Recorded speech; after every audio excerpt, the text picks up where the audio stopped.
Quickly, we hit the ground running on our first discussion, and starting from my very extreme left, I have the HCAC Administrative Secretary looking at the representation of Justice James Omoye.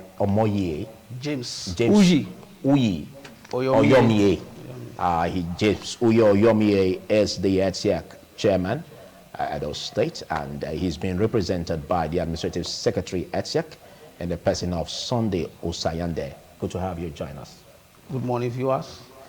And next to the HCAC Secretary, we have one who is a graduate of local government administration from the University of Benin, and he is a political analyst.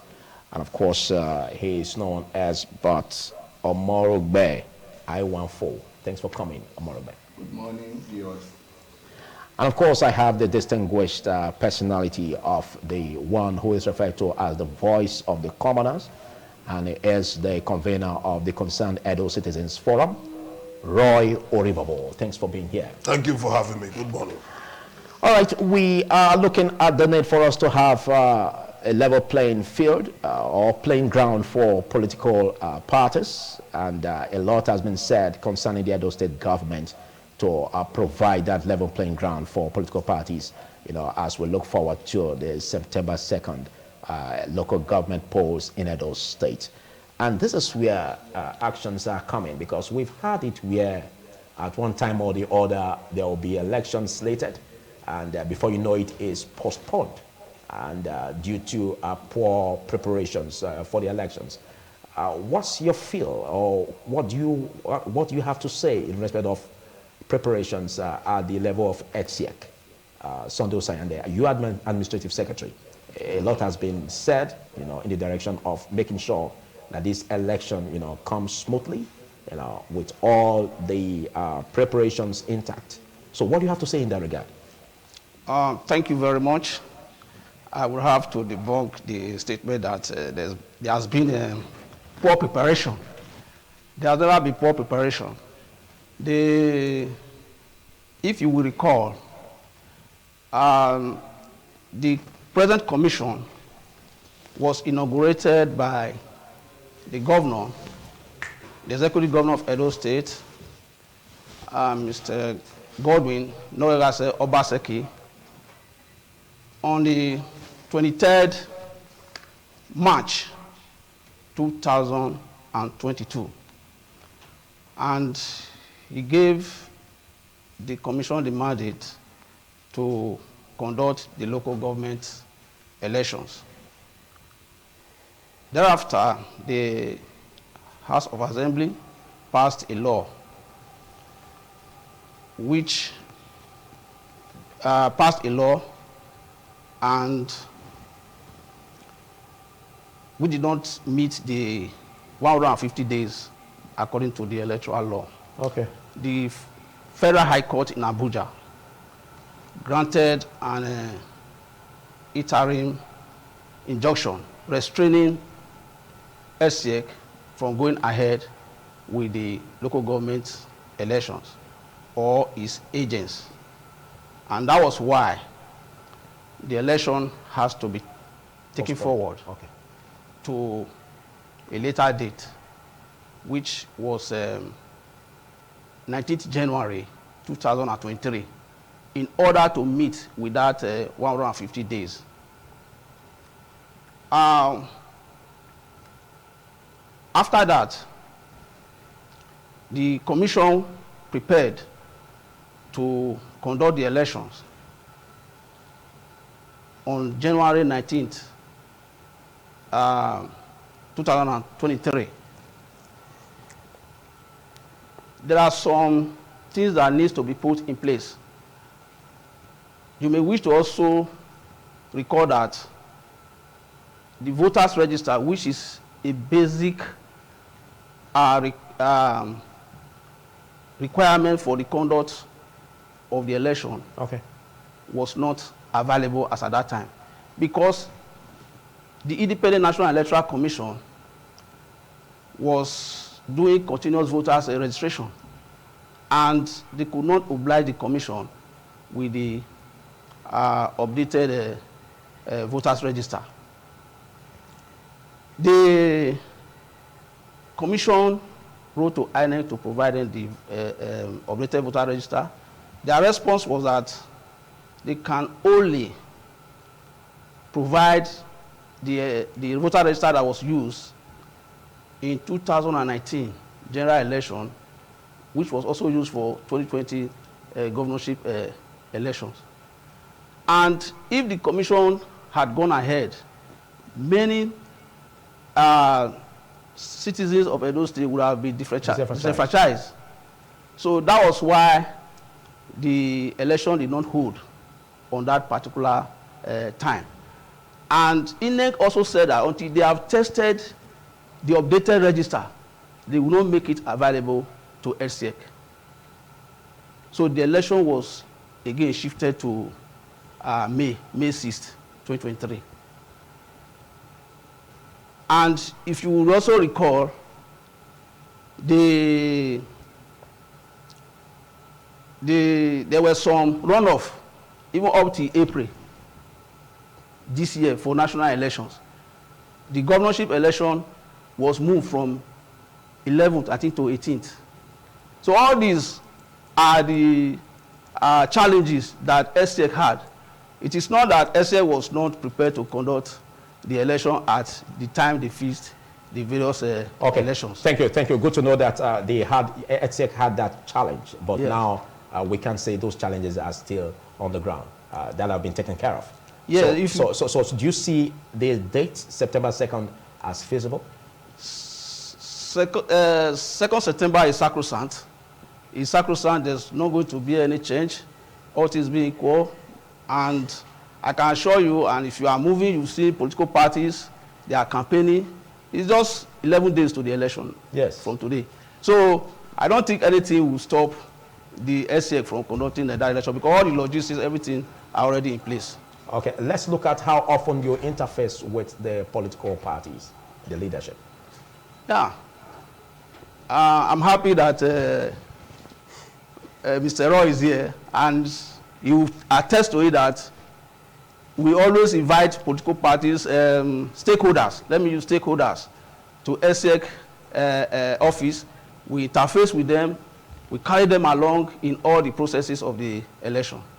Okay, let's get your perspective on this, Omorogbe. We've been having issues concerning how we can get it right, for the third-tier government, and we must have a democratically elected government in that regard, looking at the local government polls. What's your grasp over what it has been like before now? Thank you very much.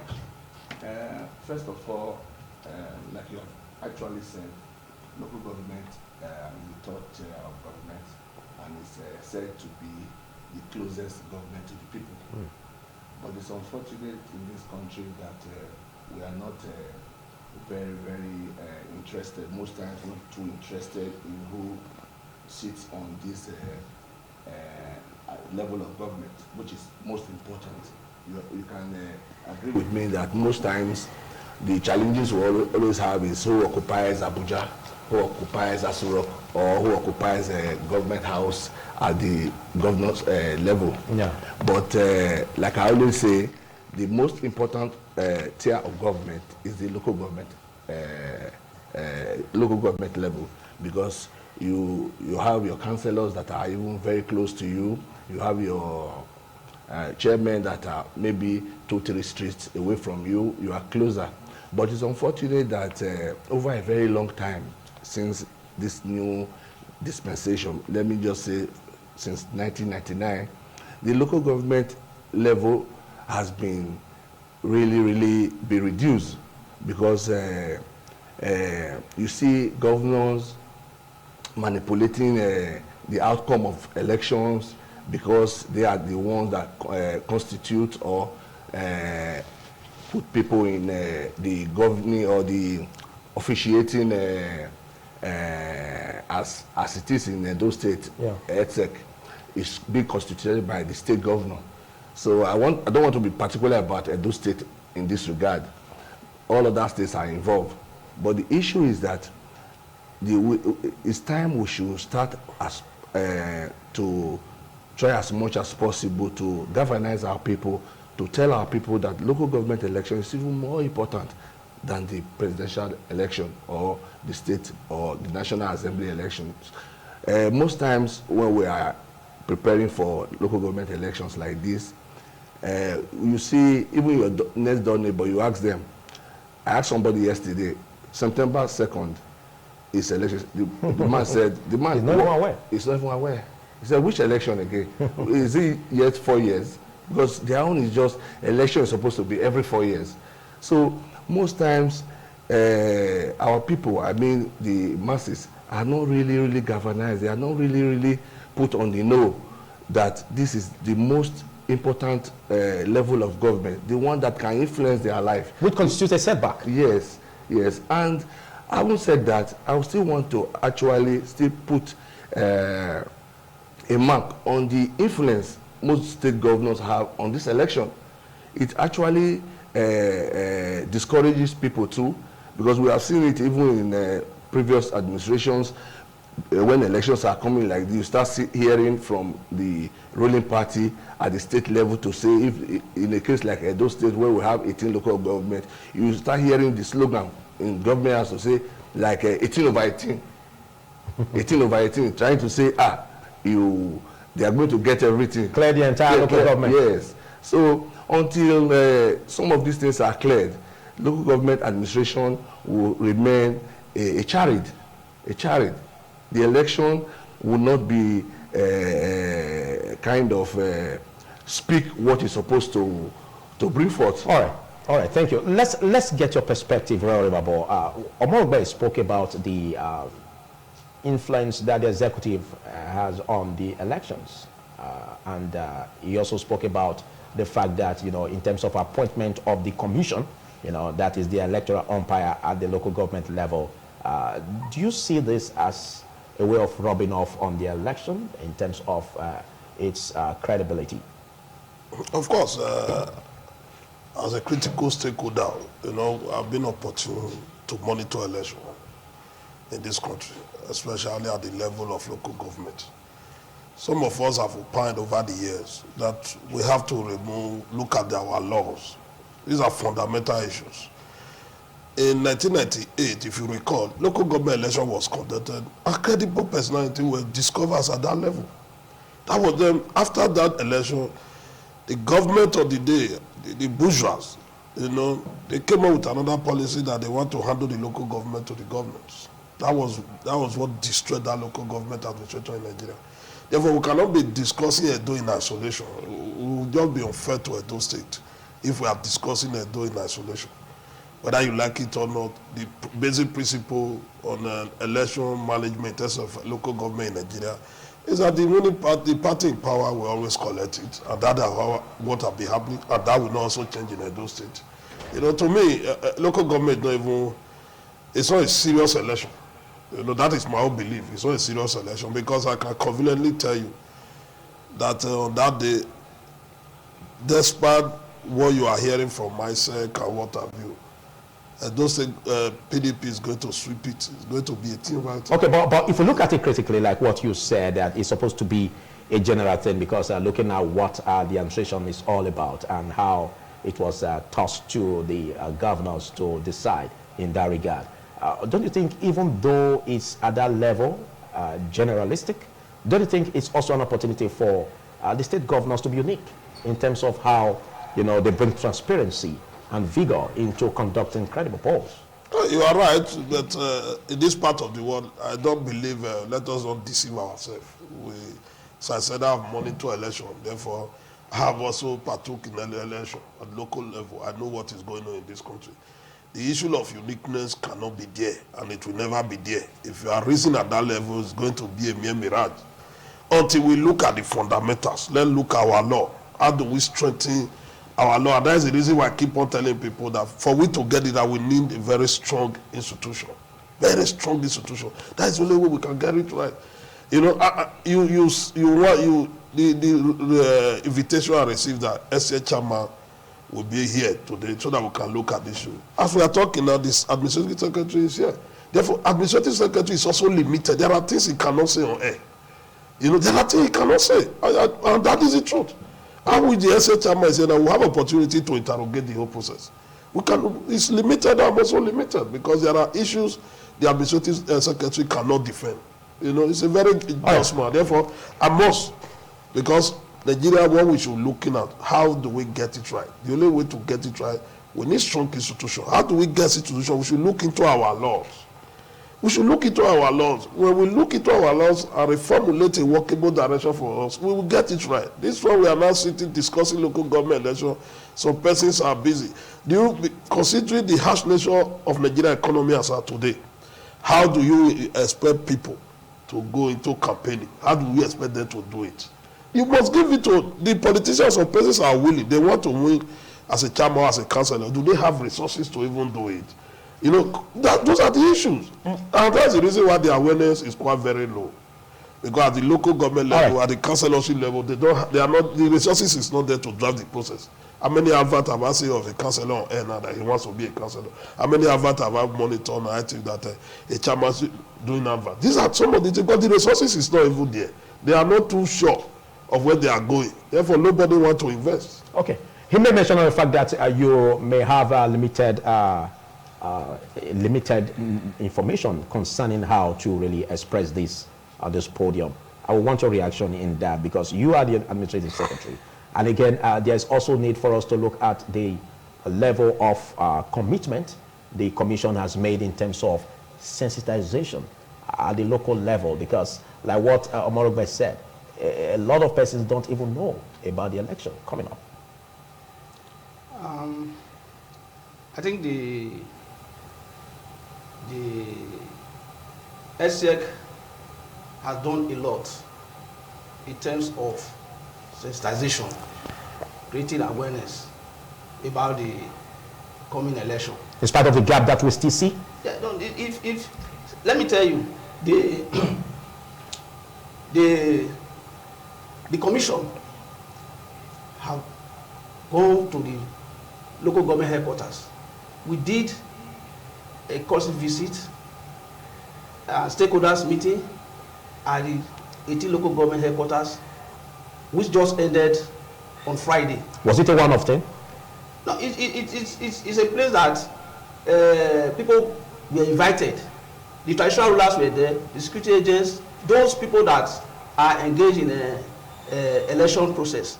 We invited all of them to the local government town halls. Some of them were met in the meetings were carried out in town halls, while some were held in the local government headquarters. So it wasn't a one-off thing? No, if you may also recall, the commission has paid a courtesy visit to major media houses in Benin City. We went to ITV, your station.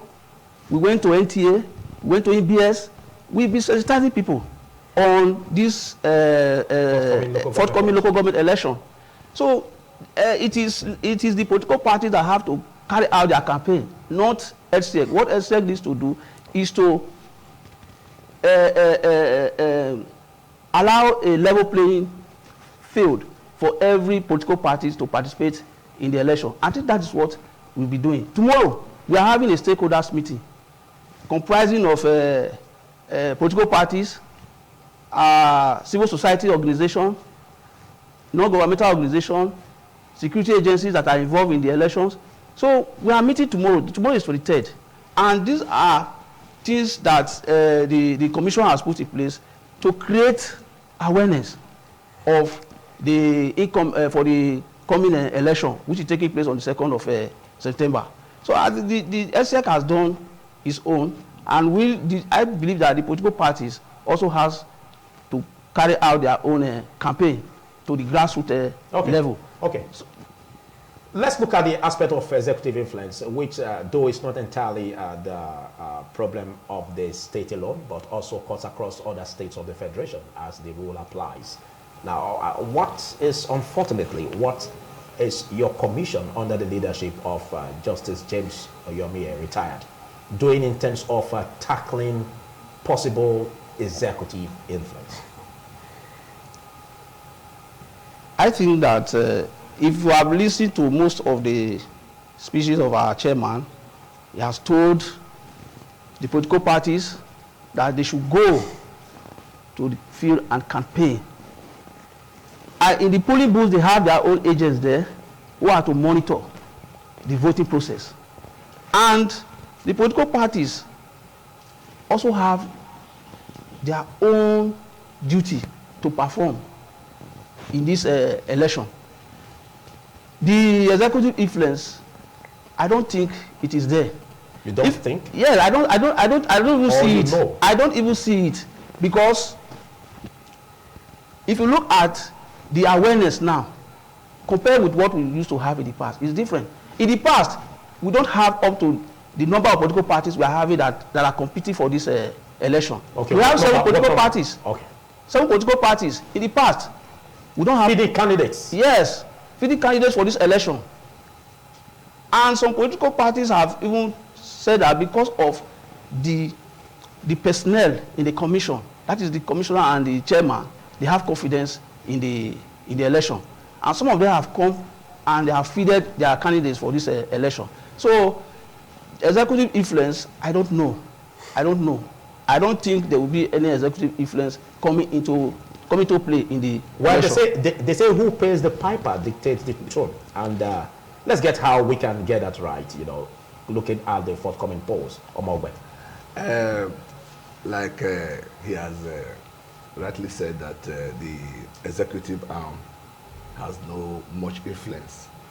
And I want to tell that to you. Did he say has no much influence, or it has, cannot be influenced? The commission cannot be influenced. He said he doesn't know, and he doesn't think that it can be influenced by the executive. I think he had to say that based on his position, where he's working, to a little bit to still cover up for them in a way. But however, truth be said, you have said it just now that those who pays the piper determines the tone. I didn't say it. It's a general saying. It's not from me. Without fear of favor, I can even tell you the outcome of this September polls. I have some friends who were going to even come to contest. Some young lads that wanted to contest, but some others advised them, don't just waste your money. Don't just waste your money, because the result is already out.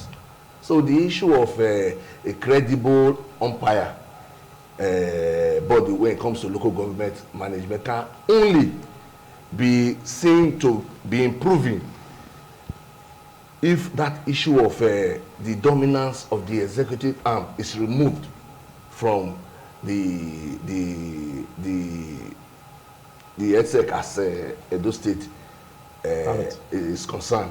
So whenever there's going to be a local government election, governors of that state normally inaugurate the umpire body. Yeah.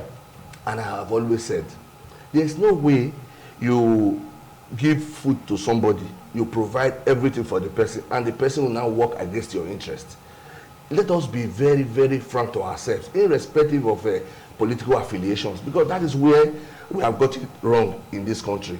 We tend to look at, oh, Mr. Felix is my cousin, Comrade is my in-law, and things like that. Let us say it the way it is. Until that dominance or that autonomy is given to the local government, there's no way. Even after inauguration, after the election, you still see that the local government representative, the chairman and the council are even constrained. We have seen cases in this country where there are subvention from Abuja, the governor will hold on to it. So at the end of the day, it's a charade, like I have said earlier. Even if the election goes on well, their efficiency, their productivity is still being measured by the dominance of the executive arm of government. We have seen cases even in Edo State where local government chairmen are being over 1 or 2 issues, the governor will just suspend them, and the suspension lingers maybe throughout the tenure. You know, like I always say, there are issues that should be sacrosanct in our electoral processes. Okay. Okay, to make a difference, what are your expectations of the commission looking at the forthcoming local government polls? The expectation is very simple. They have a mandate to conduct an election. Credible election. They have a mandate to conduct an election, whether credible or not credible. That is a topic for another day. To me, I see other justice Oyomire. He has called for a stakeholders meeting. Justice Eli was also there. We have dissected this issue. You know, a very great man. A man who have all the level of wisdom, you know, and he's a man who I believe, I'm convinced that he will give us a good election based on his own ability, you know, to get it right as at the level of local government. But don't forget, a lot of things happen at the collation centers, and that's where powers that be will also, come into fusion. Yeah, how do we tackle that aspect under his leadership? No, the ICA chairman is not omnipresent. It cannot be in Benin and know what's going on in Ohuadoa. Those are some of the issues you also know. It is result that so there's a gap. There's a gap, you mean? Of course, definitely. And so now, how can we close this gap? This election, we are even those state election now, the local government election. There is nothing digital about it. They might not be using the beavers. Are we going to be seeing the beavers? Are they? No. Beavers will not be there. Okay. That is enough for you to know that. Advise yourself. Yes, just advise yourself. You know, advise yourself over the election to get it right in this country. Nigeria must be looking for strong institutions. We must look for how to strengthen our institutions so that we will not be looking at faces. We will not be looking at personality. We are looking at the institution. Institution will be there to force you to do what is expected of you, not the personality that is involved. Okay. You understand? Because we have a superhuman being in Nigeria. That's the reason why things are not working. We need institutions. Let our institution be strong. We don't need one superhuman being for Nigeria to work. By the time we have strong institutions, things will naturally fall in place. We are discussing about SN now. People are involved because of the man who is the chairman. His integrity have built over the year. You know, but what will happen in Akoko Edo? The SA chairman will be at the office at the level of Airport Road. He will not know what will happen in Akoko Edo. It's not going to be in Umegbe to know what is going on. People are coming to give him all those reports. Okay. Based on that, he will do his announcement. But I want to assure Edo people also that the governor is also a very credible person. The governor will not want to be involved in all those manipulations and what have you. Even his performance will also encourage money persons to come out. But we also want to deliver his party in the election. He's a politician. The governor is a politician. If you want to be fair to the governor now, I've seen him campaigning for his candidate. I have not seen the other opposing parties. Okay. We are not. Are they campaigning? They are not campaigning. As far as the PDP and the governor, they are moving. They are campaigning. You can see. Okay. For us to have some level of credibility in this forthcoming election, do you agree that your commission is having some setback because it's not going to be deploying technological tools, for the accreditation and computation in these polls? I don't think there will be any setback because the political parties have been educated. They will be told that we are not going to use beavers. Because the sensitization tour we took throughout the 18 local governments, they were told. And but is that not a big? Is that not a big? I don't know how to put it. Gulf for not being able to deploy that into the election. The beaver belongs to INEC. And INEC is not ready to release the beavers. Oh, a lot. Yes, they are not ready to release the beavers. But what I want to make us to understand is that the chairman has said it severally that in the different fora that we have gone to, the political parties should go and campaign. Once they campaign for their candidates, they have polling agents in the booths, in the various polling units. They should be able to monitor whatever is happening. Like what he just said. Yes, the chairman is in Benin here. And the political parties have to do their own bit. All right. So it's not that. What I'm trying to say here is that the government has no hand in the conduct of the election. Okay, is your commission prepared? Is independent. Is your commission prepared as per what may go wrong in terms of security-wise? Because we hear of in short, ballots snatching. Let me tell you, let me tell you, at the local government level, which may not be excused. No, at the local government level, the stakeholders meeting we had with them, the DPOs, the security agencies were all there. Okay. And yesterday, we went round the security agencies. We went to see the Commissioner of Police. We went to see the Commandant, Nigeria Security and Civil Defense Corps. We are there, and in the next week we're meeting with the DSS. So the Commission has put everything in place that will prevent any. Thank you very much, Sunday Osayande, the EDSEC Administrative Secretary, for taking our time to be part of this, and also big thanks to you, Omorogbe Iwanfo, and of course Royal Oribabo.